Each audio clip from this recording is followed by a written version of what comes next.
controls. You know, we could see FlyQuest banning out some of the priority supports, banning out some of those matchups that they're not really interested in dealing with. And likewise for TSM, for now it feels like they are trying to target the mid lane a little bit here, taking away some of the global options there for Palafox. So perhaps not wanting the ability for them to actually collapse on Jayce if Jayce is going to be playing in the side lane. So if you're looking through it that lens, you could also ban away things like, you know, I was going to say, you know, Nocturne or even Galio, but J4 will be the option, which has been getting a bit more play on this recent patch, but I still don't really consider him top of the table as far as the jungle meta. You know, he feels quite a bit less popular, I think, than a lot of the picks. He's right around, I was looking at this yesterday, I want to say around 6-7% presence in pro play right now. Okay, so yeah, definitely not one of those S-tier type of champions that we're seeing all the time, but still not completely flying under the radar either. This time around, the ban, as you mentioned, coming in with Pantheon being our last ban of this champ select here from FlyQuest. TSM, they still have their support to pick. They still have their mid laner to pick, and the mid laner will be the first choice here. PowerOfEvil locking in the Syndra. I think this is nice. You know, Syndra is one of the really tough matchups for Trist mid. So even if there was an option of Palafox taking that mid, that may have actually shut this down. And Syndra in general is just pretty difficult to punish. So, you know, FlyQuest, if they were planning on putting Trist mid, probably are going to, you know, opt out of that at this point. And we'll see what they want to play. I mean, Azir is up, Corki's up, you know, all these kind of standard picks are up. Mundo coming through is really interesting. My guess is this would be Mundo jungle. I think that is going to be the play here. I don't think there's going to be anything super wacky where you're like flexing the Gnar away and putting Mundo top. But Mundo jungle, I actually think is pretty strong. You can do W Raptor starts. You can actually clear out the single target camps fairly quickly. And it is one of the tanks that can actually farm fairly effectively, especially once you have Balmy Cinder. You have a little bit of HP under your belt, plus the additional burn. You can power through those camps pretty quickly. You do go for the headbutt max on the E. And Sylas getting locked in as well. So it should be Sylas mid, Mundo jungle, Gnar top, and the Trist will go bot as expected. Pretty interesting stuff here. It's not the most amazing ults for Sylas to steal, but Skarner is pretty valuable. You know, and we'll see what the support pick is actually going to be. If you go Rakan, that is a really good one to actually steal as well. You know, Sylas can throw himself into the fight, you know, utilize the E, snap in on top of someone, pop the Rakan ult, and use that to really lock people up. So that, as well as the Skarner ult, feel like the most powerful ones to me, and it's going to be pretty interesting. You know, TSM going for heavy engage with their final pick here. It's not a lane counter whatsoever. Rakan really is not known for his lane matchup, but this is something that can actually access the backline, that can CC and catch off someone like a Trist, who is generally a very, very safe marksman, who can sit far back and self-peel with the Buster Shot, but it's pretty difficult to actually react to, you know, an R flash from Rakan getting on top of you and charming you up immediately. So this is going to be an exciting one. A very different look, it feels like, from FlyQuest. I'm curious to see how the Mundo is actually going to work out here. I tend to feel like it works better in the jungle than it does in the top lane right now, because the jungle monsters can't buy executioners. So that's true. They do not have the ability to purchase an executioner's calling. And one thing I do want to point out, finally, 5,000 games worth of Skarner pays off, so that I have this useless information that I can give you guys 3 minutes before we would figure it out naturally anyway. So Skarner beats a lot of champions on his Spire. The Spire gives him an incredible amount of movement speed and attack speed, as well as unlimited mana. There are some champions, Udyr, Olaf, Trundle, that can beat Skarner early on the Spire and challenge his ability to properly contest in the river for the crab despite controlling that terrain. Mundo Jungle is one of those picks. It's not one that generally comes to mind because, again, Mundo Jungle is not nearly as popular as something like an Olaf or something like an Udyr. But Mundo will beat Skarner even on the Spire if they run into each other in the river at level 3. And this is something that if Skarner does not understand, he's giving away 300 gold as a nice buttery lobster bisque. It is bad. So Skarner will need to path to avoid those situations or have priority in the lanes. Yeah, Mundo actually is a pretty strong duelist. I mean, he's not Olaf, right? Like, don't get me wrong. Right. But if you're actually looking to throw hands against Mundo, both the auto attack reset plus the bonus damage on the E are very, very effective. You know, percentage damage with the Q. Like, he actually is pretty strong if he can get up on top of you and scrap.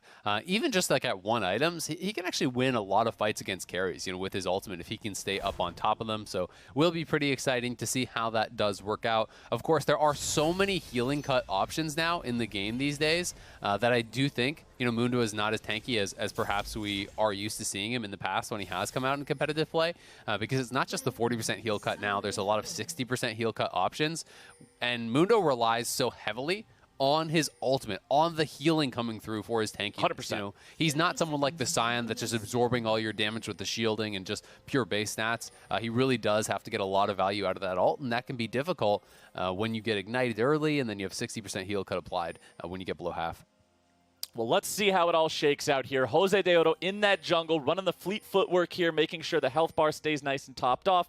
Also give him a little bit of extra survivability there once they get in the big fights. But again, as you've already expressed, the champion by nature is dependent upon the healing, and stacking more healing on your healing isn't really going to deal with the fact that your opponent should be getting those grievous wounds. Now, also want to point out, Spica is going for the old school style of Skarner with the Predator as opposed to the newer age phase rush. Of course, this will allow him to more easily close the distance onto range targets like a small Gnar or Tristana, whereas phase rush requires you to land some damage before you get the speed boost. Predator helps you get in, but then you will not have the phase rush ability to drag them further once you have the pull made.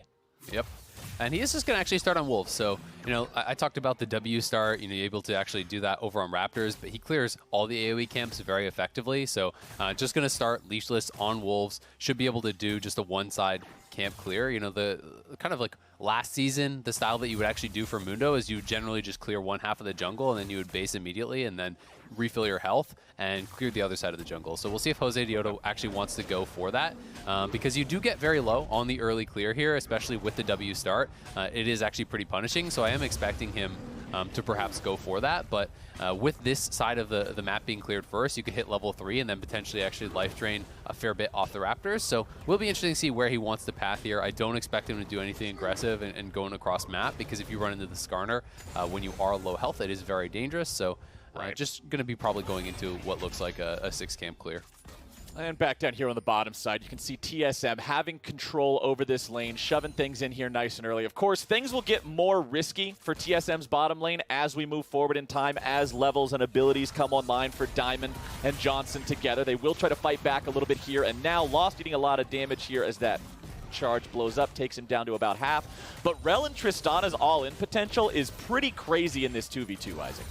It is, but you definitely need some levels under your belt. Tristana, I think, is actually a really underrated laner, because, a lot of the difficult matchups, once you get some attack speed under your belt, you can actually just kind of circumvent trading by just nonstop shoving the wave.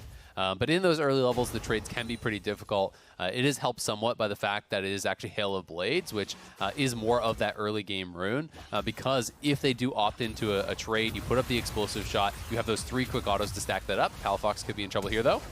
Ooh, gets nice splash. SwordArt rewarded with a summoner spell on that one. Oh, Palafox now stunned up. No more damage coming through. Last auto attack. Ignite is ticking, ticking. Not good enough. Palafox takes a bite out of the potion and stays alive. Oh, man. He is very lucky to survive there. It's kind of funny because it looked like it was a pretty big mistake from him to step back forward, but in the end, he actually ends up getting a bunch of summoners out from his opponents after they had already forced his flash, because he tried to commit for that kill.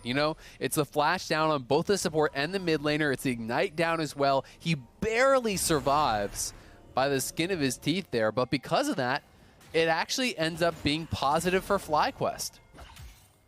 And now, one thing I do want to point out, because this has been a conversation point on Twitter before, this is something that people like to argue about a lot. It showed Spica backing up. In his skill order, he has 2 points in Q, 1 point in the other abilities. Maxing Q is 100% the right call on Skarner in this game. And I firmly believe that if we hovered over it and he was Emaxing, I would write a handwritten report to Mr. Riot Games myself and say, this player is actively griefing. Because in a game like this, where your opponent is Jungle Mundo, they have a melee mid laner, they have a melee support, Skarner is going to be doing so much damage in the team fights to whatever meatball he is next to. He will get huge value out of having this Q maxed, out of having fast clears in the jungle, out of having constant uptime on his damage in the team fights. So I'm really glad to see Spica making the right call on that one, especially when given the historical context that Predator Skarner was most popular when Emax Skarner was the meta, and sometimes players will opt in towards what precedent has taught them as opposed to what the current state of the game is. So really big thumbs up for Spica's brain on this one 5 minutes into the game. I know that was a lot for Q over E, but I just have to appreciate good Skarner when I see it. So, given that we have the world's only Skarner main here today, do I become the talk fast man, and you're now the color cast? Do we have to switch? Do we have to switch? Is that how this works? You know, I'm not really used to it. How fast can you talk, Isaac? Are we talking like Rap God levels, Godzilla levels? We got some Tech 9. Well, we'll have to think about it. You know, we'll put that on the back burner for now. But it should be pretty interesting to see where they do take us. Palafox looks like he's probably just going to go towards an early Verdant Barrier. It could be Merc Treads, but I do think that, you know, going for the Verdant Barrier early against Syndra is just so effective. It pretty much eliminates any chance of you just getting 100 to 0'd. Of course, you still can get poked down, but, you know, it is much less of a concern. That item is just so efficient. Yes, it pushes back your mythic item timing, that first item completion. But as long as you are farming effectively, as long as Syndra can't actually, you know, threaten the all-in or bully you out of lane, Sylas is really, really happy. Nice mark there with the E, but Palafox stealing away Spica's ultimate does pose a bit of a threat here if they get too close, and that makes them maintain just enough distance that Palafox is able to stay alive. He goes right back in, and it's first blood for FlyQuest as TSM bait themselves into overstaying. Man, I mean, Spica flashing in for the stun, but there's no damage. PowerOfEvil had already committed the ultimate here, and it just feels like it.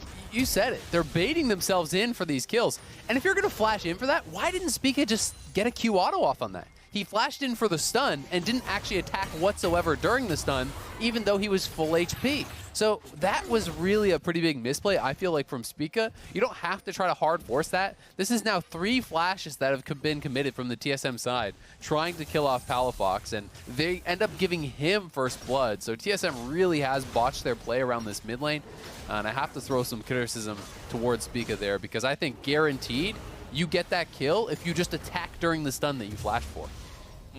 It's pretty rough of a situation for TSM to put themselves into, but the gold from the first blood with the assist money combined on top of it is the entirety of the difference between the two squads. So aside from that one misplay, aside from that error, TSM are not actually losing throughout the rest of the map. The rest of the game is pretty much what you would expect. Farm pretty even everywhere. There's a slight lead for Huni up here in the top side. And in a Jayce versus Gnar matchup, I find this interesting because both of these champions are ones that a lot of normal top laners complain about because they're ranged, they take control over the lane, they bully you during that early phase. But at this point of the game, for Huni to be successful on this Jayce pick, what needs to happen in this lane by the time the clock hits 15 minutes, in your opinion? Do we need to see Huni take a turret? Do we need to see Huni just slamming the matchup by 30 CS? What's the prescription? I mean, generally you want to have pressure in the lane. I do think that, you know, Jayce can win this lane, but I don't think it's as advantageous as that. I also think it depends upon what type of build you're going for. You know, if you go more for, you know, the scaling style builds with the tier like he is, I do think you have more value going towards the later phases of the game as far as just adding poke in these fights, as far as being able to actually split push. You know, when you do get that tier fully stacked, it's pretty powerful. So I think it depends, you know, where you're trying to play. But generally speaking, I think it's most important that he has pressure, that he allows Spica to have opportunities to play around the top side of the map, to go for things like that Rift Herald, and to utilize that priority to get advantages, not just for himself, but for the rest of his team. Spica clearing out some wards in the upper river here, capturing the Spire too. And there we go. Remember as well, and this is an important thing to point out, if the Skarner Spire is being captured, but you don't have vision over the Spire, you will still hear the noise, and through Fog of War, you will be able to see the channeling appearance on the Spire itself. If you cannot reach the Spire in time to stop the opponent from taking it, you need to step out of the range. Because when the Spire is taken, it illuminates the entire area that the Spire covers for roughly 1.5 to 2 seconds. If you stand right out of the range as it's captured, you can bamboozle an opponent into thinking you're not actually there and surprise them after the fact. Now, this doesn't come into pro play a lot overall, just because usually when you see these taken, it's just one person out on their own, like Spica was there. But I'm just saying it in the hopes that maybe with Skarner being more popular, I will get to see it and lose my mind over it here at some point today. Yeah, the undercover Skarner is the deadliest. Secret agent Skarner, hiding just outside of the enemy radar. That's how you got to do it. Skarner would look pretty dapper, you know, with a nice suit. Maybe it's a skin opportunity there. Hey, whenever he gets his next skin 6 years from now, I'll have to make sure we give him that suggestion. All right, yeah, so now Shelly's pissed off, and she's just going to ram her head into the wall there, but nobody's around nearby to take that aggro. We do have players from both sides up here in this top half of the map, and by players I mean junglers. You can see JoseDeodo clearing out the top side of his jungle right about now, as Spica will continue just trying to remove this vision and make sure TSM is feeling all right about their current game state and where that information lies. Yeah, I think the early game, though, has actually gone pretty well in the favor of FlyQuest. The fact that you have Tristana actually up on farm, yes, it's not a lot of farm, but that's not really the point. You know, generally just, I feel like as Tristana, if you're even or ahead in the laning phase, you are really, really feeling good. This champion does really turn online later in the game. The laning phase is generally when you are most at risk to actually being punished, and if you can get through these early minutes without that happening, it feels great. All the pressure that actually went towards Palafox, you know, really didn't amount in anything. It amounted to giving him first blood. Mundo has not been counter jungled or punished whatsoever, so his mid game you can expect to actually be very strong. And FlyQuest has taken both the neutral objectives. They grabbed the first dragon, they got that Rift Herald, so Jayce was not really able to net themselves anything except this slight CS advantage. Licorice is going to be pretty happy, I think, about how this laning phase has gone for him too, and it really feels like across the board, FlyQuest have gotten more in all 5 roles. Well, TSM will at least get themselves a plate down here in the bottom lane. We only have plates up for another 2.5 minutes here, but TSM will continue to maintain control over this 2v2. Of course, Johnsun on the Tristana, this champion that you already mentioned how effective it can be at pushing waves. It's not like he's losing out on a lot of farm by being underneath the turret. It's not like Lost and SwordArt are able to force him into an economic disadvantage. He's down 2 or 3 farm once that next wave collides, as Huni gets a good trade on Licorice up here in the top lane, takes him down to about 300 HP. Yeah, that was actually a really great trade. He procced the phase rush early, and then he had the W activated in range form before he went melee, so he gets the 3 quick melee autos on Licorice there after, while chasing him down with that move speed boost, so really well played in that trade. But Licorice, you know, going to be able to sustain up somewhat here, and looks like he's just going to back off, you know, knowing that now mid lane is missing. This is smart play. Yes, he is going to now probably lose a plate or two. He is going to give up some farm, unfortunately for him. But with his team playing towards bot side, that's fine, right? That's just the situation you have to accept when you are playing that weak side top lane, and Palafox here threatening that roam. They're just going to get the full tower. So that is really huge for them. There's no way Licorice loses his full turret. So even if he has to give up farm, he's still making the right play on that top side, and FlyQuest is getting more on this bottom side, taking away the buff, killing off the full turret.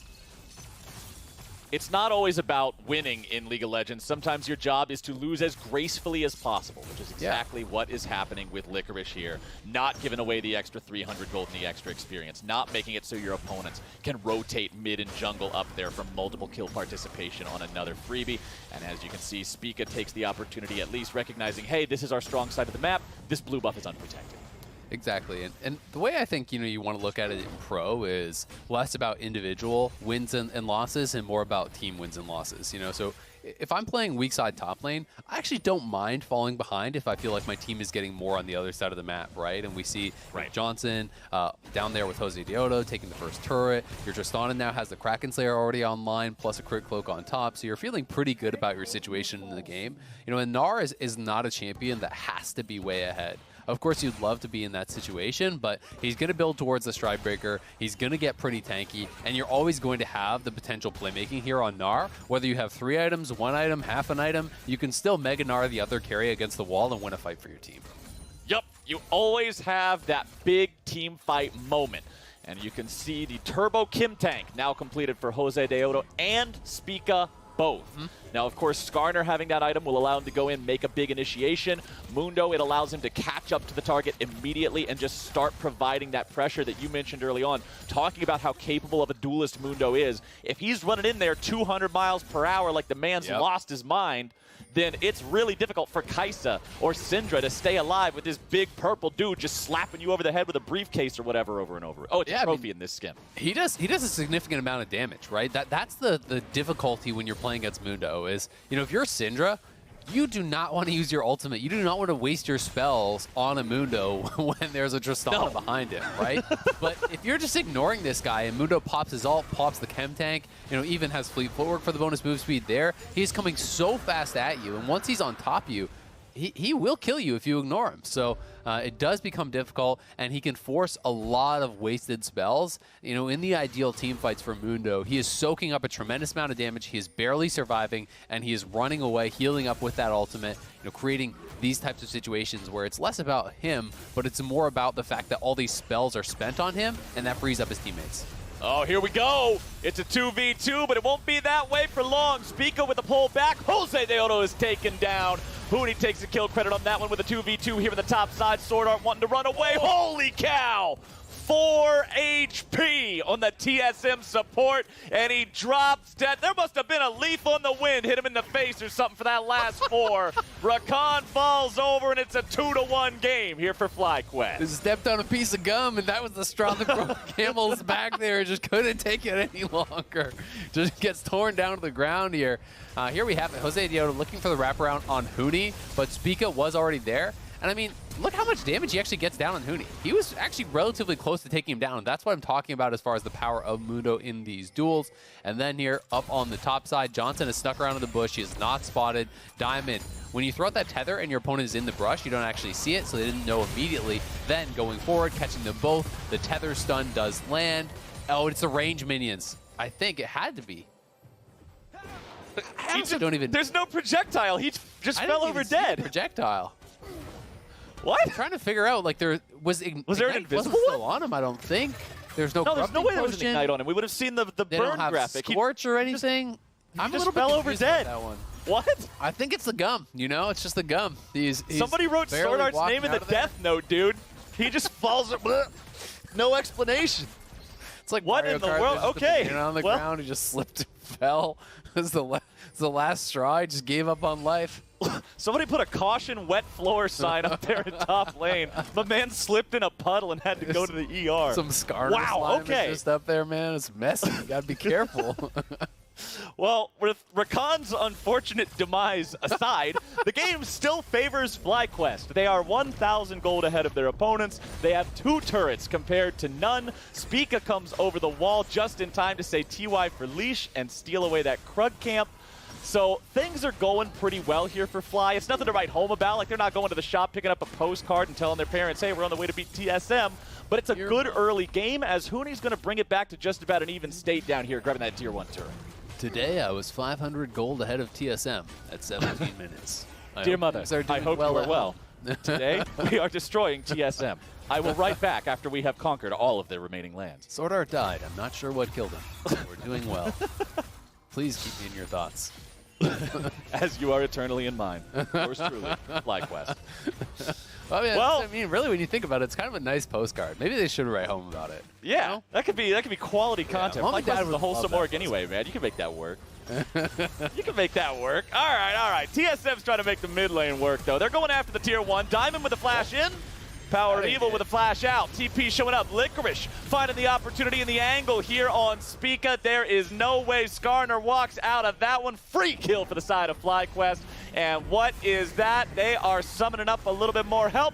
Shelly has been summoned here in the mid lane to take down that tier 1 turret. A little bit more damage will make sure that they can secure it, but it doesn't look like they have the opportunity. TSM will clear out the Rift Herald here in time.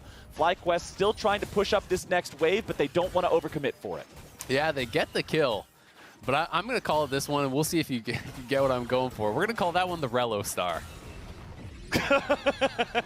Okay. That's the Rello Star right there. The flash in, miss your alt, QSS, nothing. That's the unfortunate engage from Diamond.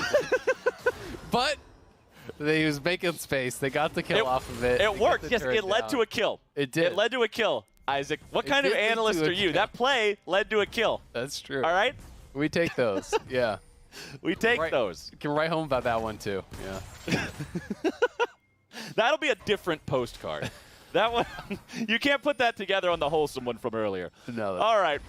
We've got 22 seconds until this Drake spawns. Both teams currently sitting at 1 Drake. Nice buffer on the CC from Johnsun. Very easy for Tristana to be able to jump away from some of those stuns. Bottom side, though, SwordArt and Lost could just be gifted a freebie right about now. They allow Licorice to walk all the way right there into the brush, lands everything all at once. And with 3 seconds until the Drake spawns, FlyQuest are 4v5 here on the map. Nice pick down there in that bottom lane.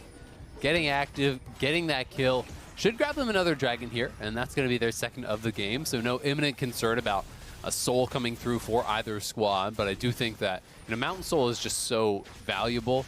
in a game like this, both to survive burst, but also when you're over on that FlyQuest side. They have 3 frontliners, essentially, who are going to get a lot of value out of the bonus resistances. QSSs are coming through pretty quickly here. Are you surprised to actually... Oh, we'll hold that discussion. Well, they're going after Jose. CC finds him there at the very end. A little bit more damage takes him down, but now TSM may have overcommitted here. Nice punish coming out from the bottom lane of FlyQuest. They've already grabbed the first kill, but they will not grab the second. It is a 1-for-1 trade. Both junglers using their flashes there, and both still dying. Yeah, both do end up going down. I think that's pretty good for FlyQuest, though, given that Johnsun is actually the one that picks up the kill. Now they have pressure here mid lane. Can likely finish this off. They're going to dive, too. Oh, Palafox is just getting in there. Doesn't even matter that he doesn't hit the stun in the center of the Everfrost. They have the damage. They have the follow-up. They take the kill in the Tier 1 turret. And let's have another look at this. As Spica went in, he goes after Jose. He gets the pull, but it's so damn hard to kill Mundo. It really is. He gets decent value out of the ultimate there. Would have been better if he got it off first. But then the re-engage here from Diamond. This time he was on point. Nailed that. Huni going to be able to survive thanks to the shielding there from SwordArt. And they're actually just on the Baron. This is, I think, way too risky. 21 minutes in. We'll see if they look for a turn in the fight, though. Now they have that stolen ultimate here from SwordArt. So the Rakan ulti is available, but they will back it up. With Johnsun on 2 items, there is a threat of that Baron, but definitely not in the face of your opponents this early on. When you have the PD plus the Kraken Slayer, it's such a strong 2 items. It's really not that hard to actually get those 4 autos in to gain the bonus attack speed, the move speed from that PD on the passive. I think it's one of the most underrated second items for this champion right now, because people forget that you can actually prep that passive on minions. You don't have to have 4 attacks on champions. You can attack the minions 4 times, have that massive bonus of attack speed, then jump in and begin a fight and really have an incredible amount of attack speed between that and your Q being popped up. So I think it's a smart build, and likely Johnsun going to go towards an IE as his next item. He has this big front line, and the Tristana is just getting so ridiculously strong.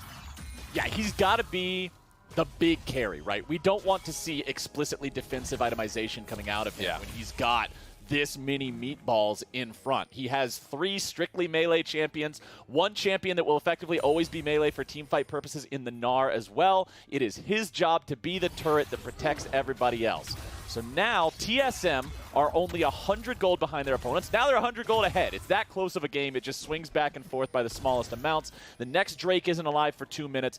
Baron is on the map, but as you already mentioned, it is still rather early. Palafox was about to have that stolen Rakan ulti time out, so he just uses it to clear the wave instead.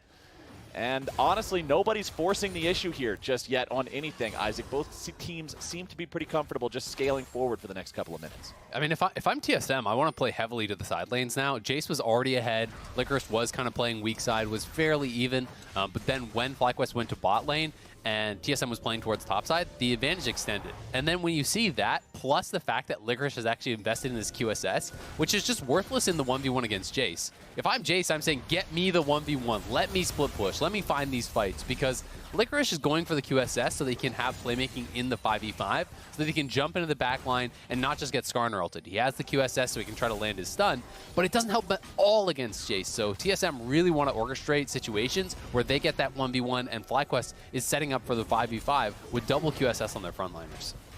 And especially, man, with how scary that Jayce can be. He's gone for the full, I am just going to mess you up type of build. Scaling in there, has the tier built into the Manamune, into the Muramana, fully evolved now along with the Eclipse. This guy is so scary in those 1v1 situations.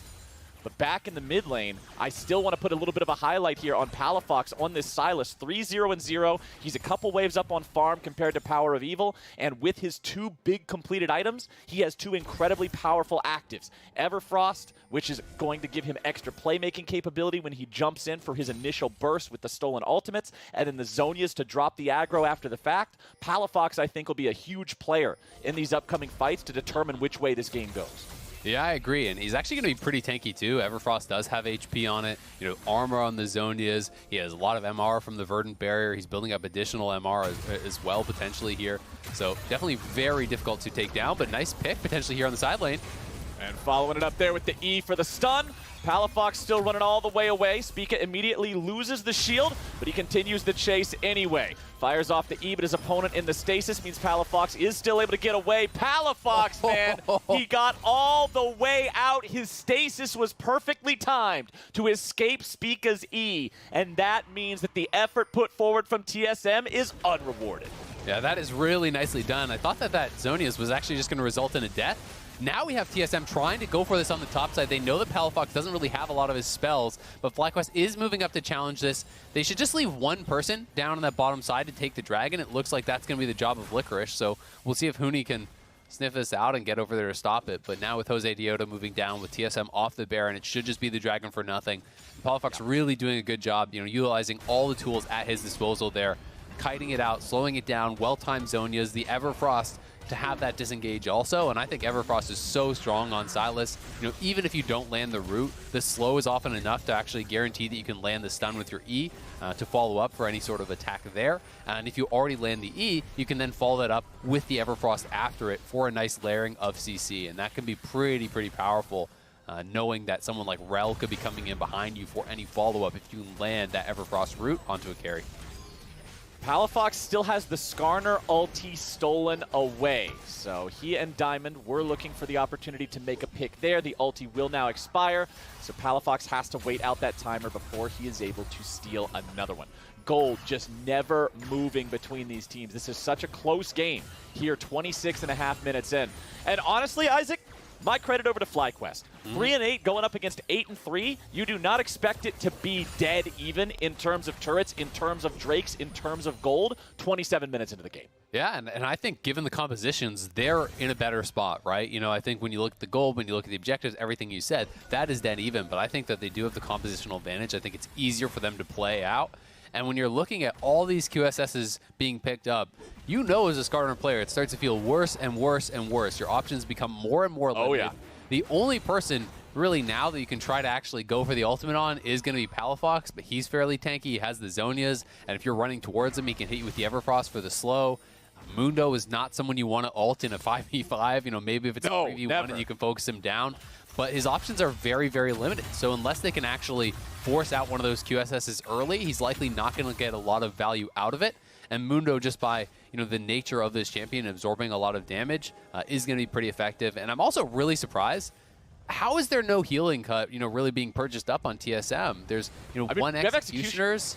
That was just kind of regionally purchased, but I feel like you need more than that when Sylas has a tremendous amount of self-healing with not only the fleet, but also his W. There's going to be healing coming through on Tristana. There's going to be an enormous amount on the Mundo. It feels like it's just so high value, so I would like to see them actually, really prioritize getting some upgraded heal cut here pretty soon. Do you specifically look into the upgrade of the healing cut itself, like you want to see the Executioners evolved into that fully completed item, or do you simply want to see more basic Executioners on more champions, like Oblivion Orb on the Syndra and Executioners on Jayce, etc.? I mean, I think it can be either or. I think ideally, you have whoever is going to be able to consistently hit that front line upgraded themselves, and then you don't just over-index in it. You don't need 5 people with it.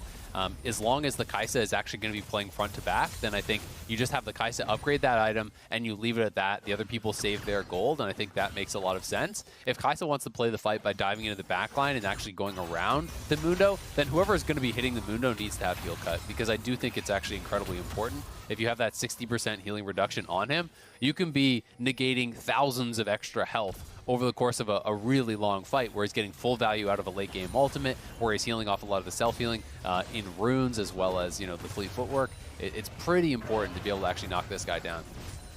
Spica and Lost still both around the back end of this Baron pit as FlyQuest has moved forward, taking out some of the wards. But worth pointing out that while we're just talking about these overall larger scale things, Huni has been putting in work here on the bottom side. You can see Licorice immediately losing the Sterix passive. The tier 2 turret had already been taken in the bottom lane as well. And so FlyQuest makes the call. They realize they cannot hold their own in that 1v1 in the side lane against the Jayce, so they're going after the Baron here instead. Licorice looking for Huni. SwordArt still down here in the bottom half of the map. Baron down to 3K. TSM, if they're able to steal this one away, it is going to be huge. But a nice stolen Skarner ulti from Palafox. He will die for this, but it guarantees there is no 50-50, and FlyQuest is able to take the Baron. Yeah, it's so smart because when you are suppressed like that, you can't use any summoners, right? There's nothing you can actually do. So being able to land that was really, really smart thinking, and that's why they committed to it. That's why it wasn't a 50-50. As soon as I saw that he had this stolen Skarner ultimate, you know the play that they are going to look for. Yes, it does cost them that one member, but well worth it overall. You do also have to consider, though, they lost the bottom inhibitor. So, you know, that is less valuable because the Baron is now off the map. So, you know, they're going to be playing towards these dragons, and as long as they're pushing out bot lane and then going over towards Dragon, that should be okay. We'll have to see how much FlyQuest can actually get done, because it does feel like TSM is doing what I expected, trying to go for the isolated 1v1 between Huni and Licorice. They have a massive advantage in that department. You know, he's 60-70 CS up at this point and has a much better build for the 1v1. So FlyQuest have got to force 5v5s, and you've got to do that by either sieging the opponent's base with the Tristana or forcing objectives that are going to end the game with things like the Baron and potentially the Soul, you know, after this next one. But Huni does not stop. Even staring down the barrel of Baroned up opponents and minion waves that are much harder to push, he recognizes his job is to stay in this side lane, continue to exert that pressure. Now, the rest of the squad isn't particularly in an aggressive spot here just yet, so Huni must be mindful of exactly how many people might be coming after him here. Tries to fight here in the 2v2. Nice backup showing up from SwordArt here as TSM brings in the entirety of the cavalry. Palafox having to keep on running away. A little bit of HP remaining, but the man survives. FlyQuest critically keeping both solo laners alive here in the 2v3 as they take the Drake on the other side of the map. TSM is going split map on this one. They're saying, okay, fine, we will 3v2 you because we are confident in our ability to take the inhibitor and punish. FlyQuest trying to punish on the other end of the map the same way, but it is just not working. FlyQuest will now look for an opportunity to go in here yet again, but Huni is way too strong. Johnson's Jayce is showing up. Johnsun has arrived. PowerOfEvil eating a lot of damage. Johnsun going in. He's found two. He's found three. It's Tristana, baby. Line them up. Knock them down. TSM was going for a very aggressive play there, but they neglected to actually consider the Baron recalls. The Baron recall is so fast, plus you have home guards. Johnsun plays this very well, just waiting, not using the jump too early, utilizing the long range of Tristana to be able to go forward and flash over that stun coming in from PowerOfEvil to get that final shot off. Then, once the main threat is down of that Syndra, he can jump in and finish off the additional kills, and now TSM is in trouble. There is still a couple of seconds left on this Baron, so they are for sure going to lose the mid lane inhib. We'll see how much more they do lose, because TSM have opened up a lot of FlyQuest space, so FlyQuest have got to stay safe in these next minutes. They are looking towards the Mountain Soul, and it's going to likely come down to the next major fight. You know, with two open inhibs, TSM could potentially have a game-ending play with 1-1 5v5. We've seen themselves come back in difficult situations. You know, even just this weekend earlier, we saw them in positions where they were losing 5v5s and look to play heavily towards that split push, look to put Huni in the side lane and try to make things happen, try to find picks, try to stretch your opponents thin and make them make a mistake. And that's really what TSM is looking to do. And FlyQuest really just wants to play calm, collected, and go for front-to-back team fights. Because as long as you're doing that, there's no way that Johnsun doesn't kill the front line before the TSM members do. Yeah, he's incredibly powerful here on this Tristana. Currently at 5.5 items. The last thing he has to do is just evolve the QSS into Mercurial Scimitar, and then his build is complete. He is at maximum possible strength, which is incredibly scary for TSM. Johnsun also level 17. You talk about how the range on Tristana is so powerful. He is nearly at that maximum possible auto attack range. Currently still past what a Caitlyn would normally be. Very scary stuff. It is, and he's also gone for, you know, incredibly high DPS build. It's all crit items. He didn't stop for a GA or a MA or anything like that. You know, he's on 80% crit right now when he upgrades his QSS. You know, he will be on 100% crit with incredibly long range, and it's only going to take him a couple autos to really kill you off. So they have mid lane priority, and they're kind of just walking it up mid right now. I do think they want to get those side lanes going as well, because I don't think they can actually just threaten the end straight through mid. But it's difficult because they're worried about getting caught in transition. They're worried about going out to a side lane and running into Huni plus SwordArt or Huni plus Spica. You know, these combos that TSM have been looking for. Exactly. Pretty much, if Huni's got backup, it is a problem. Licorice maintains the spot that he's been at for the longest amount of time here in this game. Down not 100 CS, but still in the neighborhood of just being a supreme disadvantage here. Huni's so strong on the Jayce. We've seen what kind of damage he can do even to the tankier targets of FlyQuest. You can see a ton of TSM pings coming out here on the top side of the FlyQuest jungle. They are saying there are plays to be made here in this area. The Drake is 70 seconds away, and while FlyQuest do have priority over the bottom side of the map, it's now TSM that have got to be careful as FlyQuest look for the opportunity to maybe go in there, but they will not find it. Palafox using the stolen Rakan ulti to just force TSM out. And Huni's still pushing. You know, he has to be careful now because he's split from his team, so that will force the recall.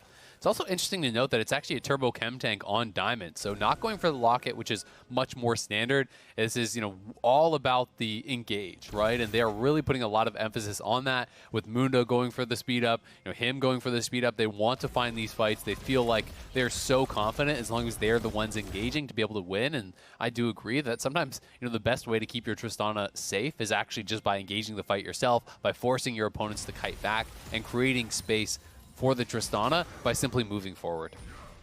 Best way to guarantee that your dude survives is just make all the other dudes dead. Nothing to it. Very simple strategy here for FlyQuest, but can they execute? Rakan ulti stolen away here yet again. Palafox ready to go with that one. This is Mountain Soul. If FlyQuest get it, that will be a huge amount of extra defensive power here for this team. Spica on the Skarner has the flash ready to go, but remember there is QSS on pretty much everyone. TSM still over there on the Drake, and it's stolen away by JoseDeodo as TSM try to go in and go for the fight. Diamond's going to be tanking up here in the very start as Spica's having to run away. Huni goes over the wall, but Johnsun comes after. FlyQuest are absolutely decimating Team Solomid. SwordArt tries to get away. It's a double kill for Palafox. They get the objective. They get the fight. TSM is running all the way back to the hills, but PowerOfEvil alone will not be enough to stave off this assault. Yeah, they've got the next wave. Spica did survive. Johnsun buster shot him away to safety, but it's going to be a 2v5 defense. I don't think that there's really much of a chance they can do it. There's even a super there to tank things up, and in they go. There it is. Spica will try to defend. PowerOfEvil suppressed and pulled back with the stolen Skarner ultimate. Licorice ends up taking him down, and FlyQuest will upset TSM 12-4. Absolutely massive win here for FlyQuest. They have been struggling. Taking down one of the top teams in the league is going to be so huge for their confidence, for the team morale.